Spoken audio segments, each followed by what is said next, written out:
Good morning students. બાળકો આપણે સમજૂતી મેળવી બરાબર. ધ ડિગ્રીઝ ઓફ કમ્પેરિઝન એટલે કે તુલનાની કક્ષાઓ. ત્યારબાદ આપણે લેટ અને કેનનો કેવી રીતે યુઝ કરો એ જોયું. હવે આપણે બધા આન્સર લખીએ બરાબર. જુઓ, સૌથી પહેલાં exercise number 1, fill in the blanks with the correct forms of the adjectives given in the brackets એટલે કે કૌંસમાં જે વિશેષણ છે એનું યોગ્ય રૂપ મૂકો.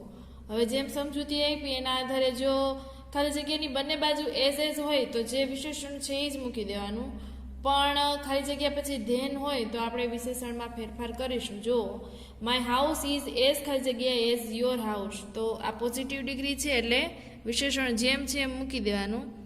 મારું ઘર તારા ઘર જેવું જ મોટું છે.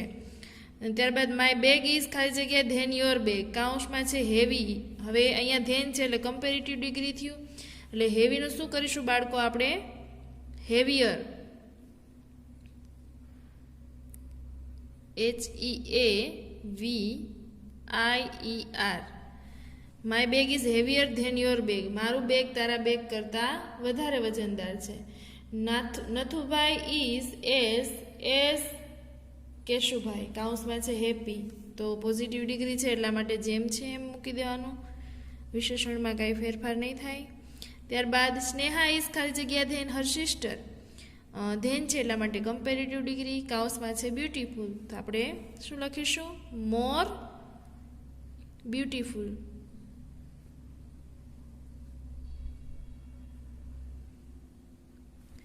Question number 5, my bicycle is ખાલી જગ્યા ધેન માય સ્કૂટર, કાઉન્સમાં છે ઓલ્ડ. હવે ખાલી જગ્યા પછી ધેન છે એટલા માટે કમ્પેરેટિવ ડિગ્રી, તો ઓલ્ડનું શું થઈ જશે? ઓલ્ડર. એટલે કે my bicycle is older than my scooter, મારી સાયકલ મારા સ્કૂટર કરતાં વધારે જૂની છે. ત્યારબાદ મનુભાઈ હાઉસ ઇઝ ખાલી જગ્યા ધેન રાજુભાઈ હાઉસ, કાઉન્સમાં છે બિગ, તો ધેન છે એટલા માટે શું થશે? બિગનું બિગર. સ્વર પ્લસ વ્યંજન છે એટલે છેડેનું વ્યંજન બેવડાઈ જશે. મનુભાઈનું ઘર છે એ રાજુભાઈ છે એના ઘર કરતાં મોટું છે. માય ક્લાસરૂમ ઇઝ એઝ ખાલી જગ્યા એઝ યોર ક્લાસરૂમ, ક્લીન જેમ છે એમ મૂકી દઈએ બરાબર. પછી અહમદાબાદ ઇઝ ખાલી જગ્યા ધેન વડોદરા, કાઉન્સમાં છે લાર્જ, ધેન છે એટલા માટે શું કરીશું? લાર્જર. માત્ર શું લગાડીશું? આર. અમદાવાદ છે એ વડોદરા કરતાં મોટું છે. પ્રિયા ઇઝ એઝ ખાલી જગ્યાએ પ્રાચી, કાઉન્સમાં છે વાઇસ, તો એઝ છે એટલા માટે વાઇસ જેમ છે એમ જ મૂકી દેશું, એટલે કે પ્રિયા પ્રાચી જેટલી જ ડાય છે. ત્યારબાદ જોઈએ ક્વેશ્ચન નંબર 10, સુચિ ઇઝ ખાલી જગ્યા ધેન હર બ્રધર, કાઉન્સમાં છે ક્લેવર, ધેન છે એટલા માટે ક્લેવરનું શું થશે? Cleverer, VERER. જેમ ક્લેવર છે એ લખી નાખવાનો અને પાછળ ER લાગશે બરાબર. એટલે સૂચિ એના ભાઈ કરતાં હોશિયાર છે. હવે જુઓ question number 2, make sentences of the positive degree as shown in the example, કે ઉદાહરણ પ્રમાણે સમાનતા દર્શક વાક્યો બનાવો. હવે જેમ મેં તમને સમજાવ્યા બાળકો એવી રીતે આપણે બનાવીશું. સૌથી પહેલાં જુઓ, ટી કાઉન્સમાં ટી હોટ કોફી બરાબર. તો હવે આપણે એને પોઝિટિવ ડિગ્રીમાં લખવાનું છે, તો T is as hot as coffee, ચા કોફી જેટલી જ ગરમ છે. પછી કમલ હેપી કિશોર, તો આપણે લખીશું Kamal is as happy as Kishore, Kamal Kishore જેટલો જ હોશિયાર છે. My village small your village, તો આપણે લખીશું my village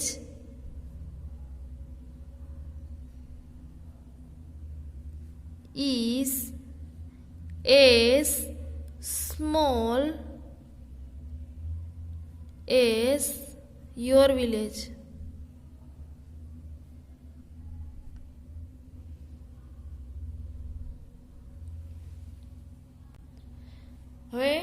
fourth, Deepa old Dina. तो આપણે લખીશું Deepa is as old as दीना. હવે અહીંયા એનું ગુજરાતી થાય કે દીપા દીના જેવડી જ છે, જૂની છે એવું ગુજરાતી નહીં કરવાનું બાળકો. ત્યારબાદ ક્વેશ્ચન નંબર 5, મેઘા ક્લેવર મમતા. તો આપણે લખીશું મેઘા is as clever as મમતા.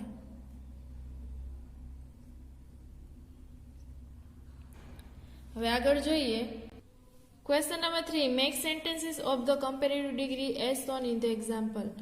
અધિકતા દર્શક વાક્યો ઉદાહરણ પ્રમાણે બનાવો. જો એક્ઝામ્પલ છે this mango sweet that mango, એટલે કે this mango is sweeter than that mango. આ કેરી પેલી કેરી કરતાં વધારે મીઠી છે. એવી જ રીતે આપણે બનાવીએ. ફર્સ્ટ છે રોમા શોર્ટ લોપા. તો આપણે લખીશું સૌથી પહેલા રોમા, ત્યારબાદ ઇઝ. શોર્ટનું શું થઈ જશે? શોર્ટર. ત્યારબાદ ધેન, પછી Lopa. Roma is shorter than Lopa. Roma છે એ લોપા કરતા નીચી છે. બરાબર. હવે અમિત ક્લેવર આશિષ. તો આપણે લખીશું અમિત ઇઝ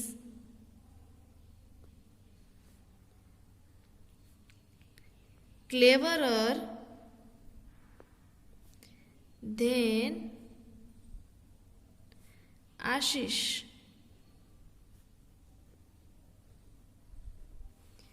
પછી કાંતિભાઈ રીચ રમણીકભાઈ. તો આપણે લખીએ કાંતિભાઈ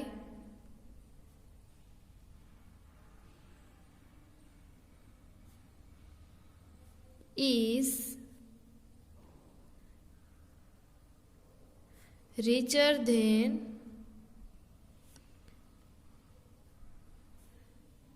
રમણીકભાઈ. કાંતિભાઈ રમણીકભાઈ કરતા પૈસાદાર છે. હવે જોઈએ question number 4, this farm large અને ધેટ ફાર્મ. બરાબર. તો આપણે લખીએ this farm is larger than that farm.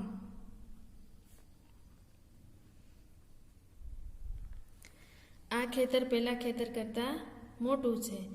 My mother old your mother. તો આપણે લખીએ માય મધર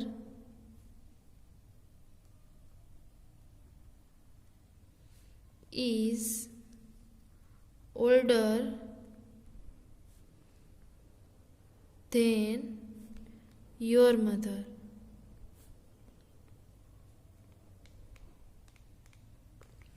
એનું ગુજરાતી થાય મારા મમ્મી તારા મમ્મી કરતાં મોટા છે.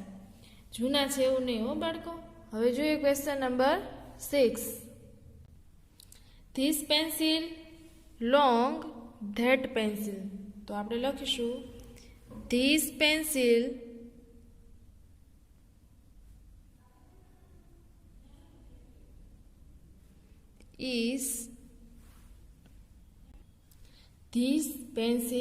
is longer than that pencil. હવે છે મનુ ફેટ કનુ. તો આપણે લખીએ Manu is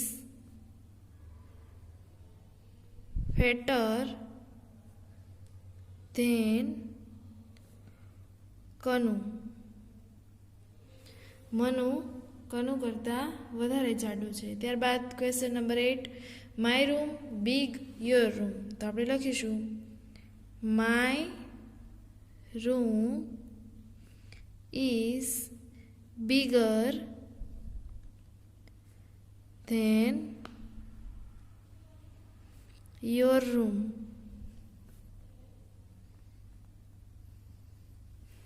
Question number 9. This garden green, that garden. તો આપણે લખીશું this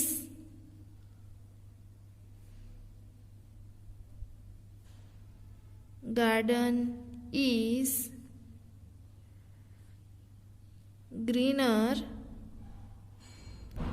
than that garden. પછી ક્વેશ્ચન નંબર 10. મીના બ્યુટીફુલ ટીના. તો લખીશું Meena is more beautiful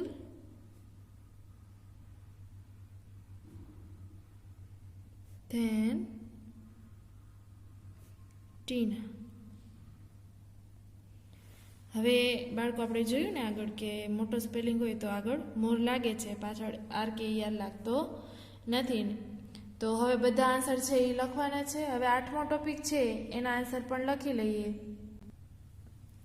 8મો topic છે બાળકો, એમાં exercise number 1. Fill in the blanks with the correct words from those given in the brackets. કાઉન્સમાં આપેલા જે શબ્દો છે એનામાંથી સાચો શબ્દ પસંદ કરીને આપણે ખાલી જગ્યા પૂરવાની છે. હવે લેટ પછી આપણે જોઈએ કે કયા કયા શબ્દો મૂકી શકાય.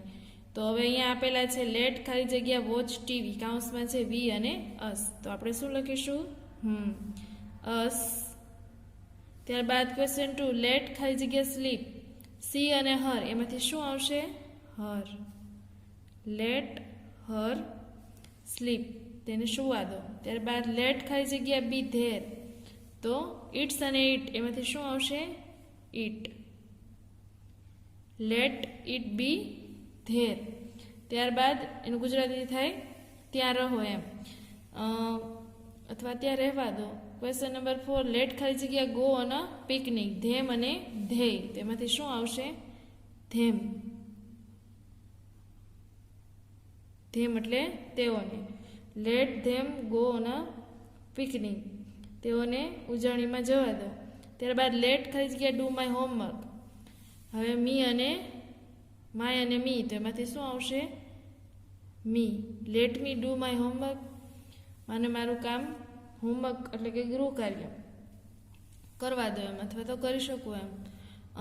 મંજૂરી અથવા પરવાનગી માગવી, એવું આપણે જોયું હતું ને. Question number 6. લેટ ખાલી જગ્યાએ એન્જોય ધ મૂવી, હીઝ અને હિમ, તો એમાંથી શું આવશે? તો કે him. Let him enjoy the movie. Let them ખાલી જગ્યા ફ્રૂટ્સ, ઈટ અને ઇટિંગ, તો એમાંથી આવશે ઈટ. લેટ ધેમ ઈટ ફ્રૂટ્સ, તેઓને ફળો ખાવા દો. હવે ખાલી જગ્યા ક્લીન અવર ક્લાસરૂમ, લેટ અને લેટ્સ, તો let's. Let's clean our classroom, ચાલો આપણો વર્ગખંડ સ્વચ્છ કરીએ. હવે જોઈએ question number 2. Answer the following question using yes or no. ટૂંકમાં ઉત્તર લખવાના છે, બરોબર. ઉદાહરણ છે કેન અ કાઉ ફ્લાય, શું ગાય ઉડી શકે છે? તો નો ઇટ કાન્ટ. સર્વનામનો ઉપયોગ કરીને ટૂંકમાં ઉત્તર લખવાનો છે, એકદમ ઇઝી છે, બરોબર. આપણે જોયું એમ. એમાં પહેલું જોઈએ કેન યુ સ્પીક ઇંગ્લિશ, શું તમે ઇંગ્લિશ બોલી શકો છો? તો યસ. અલ્પવિરામ આઈ કેન. હવે જુઓ second, can an elephant speak, શું આથી બોલી શકે છે? તો no it can't.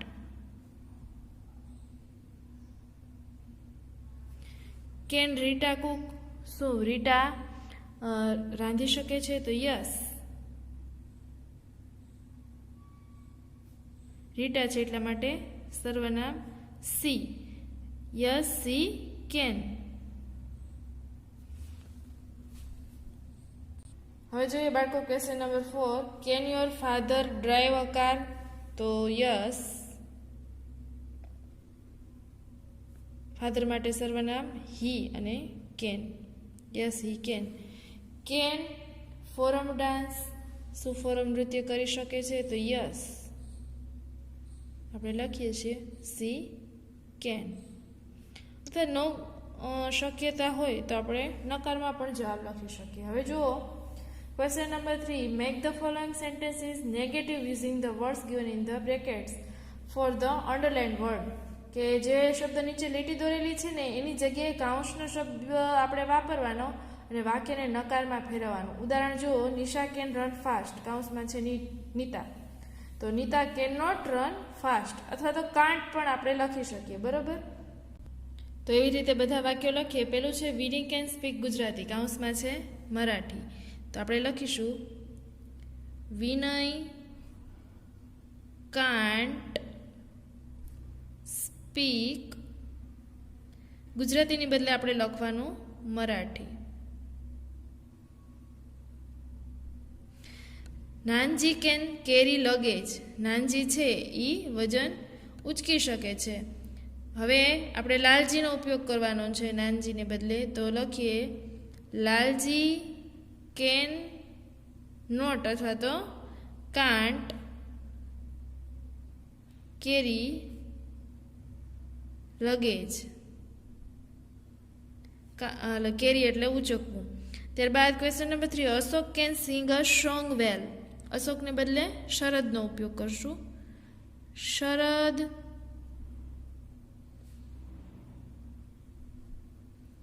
Can't sing a song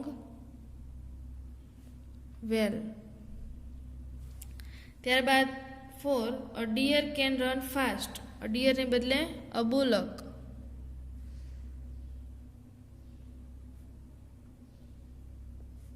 can't run fast. પછી છે Kunal can drive a car, કુનાલને બદલે Komal, Komal can't drive a car. ત્યારબાદ question number 4. Turn the following sentences into questions, એટલે કે નીચેના વાક્યોને પ્રશ્નાર્થ વાક્યમાં ફેરવો. હવે બાળકો, આ ઉદાહરણ છે મેં તમને વિડીયોઝમાં એક સમજાવ્યું છે. એવી જ રીતે આપણે શું કરવાનું છે, માત્ર કેનને આગળ લઈને વાક્યને પ્રશ્નાર્થમાં ફેરવશું. જો ઉદાહરણ, સુધા કેન કુક, સુધા રસોઈ બનાવી શકે છે, તો કેન સુધા કુક, સુધા રસોઈ બનાવી શકે છે. એવી જ રીતે ધ એલિફન્ટ કેન સ્વિમ, હાથી તરી શકે છે, તો કેનને સૌથી પહેલાં લઈ લેવાનું અને કેપિટલ કરવાનું ભૂલતા નહીં. કેન ધ એલિફન્ટ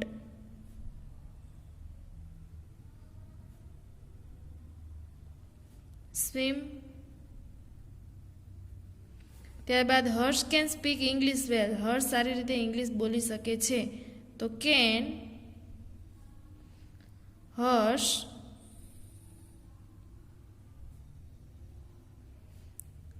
સ્પીક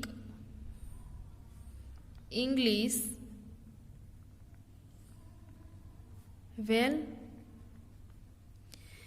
પછી છે જનક કેન રિપેર અ મોબાઈલ, તો કેનથી શરૂઆત કરીશું.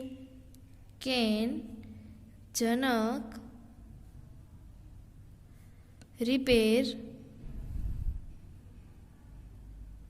અ મોબાઈલ, શું જનક મોબાઈલ રિપેર કરી શકે છે?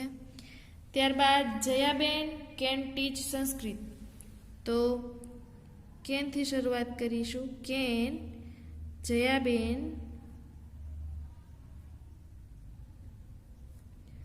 ટીચ સંસ્કૃત.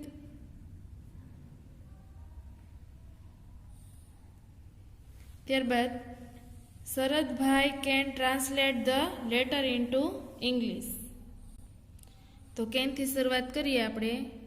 કેન શરદભાઈ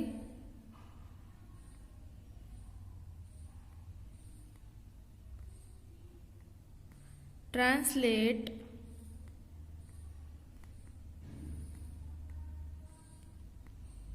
the letter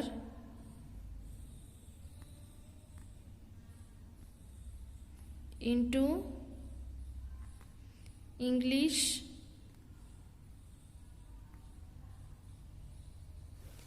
હવે બાળકો બધા જ પ્રશ્નોના જવાબ છે એ તમારે વ્યવસ્થિત ગ્રામર બુકમાં લખવાના છે, બરાબર? અને આમાં કંઈ ન સમજાય તો મને કહેજો, બરાબર? Stay home, stay safe. જય મા મહાદેવ.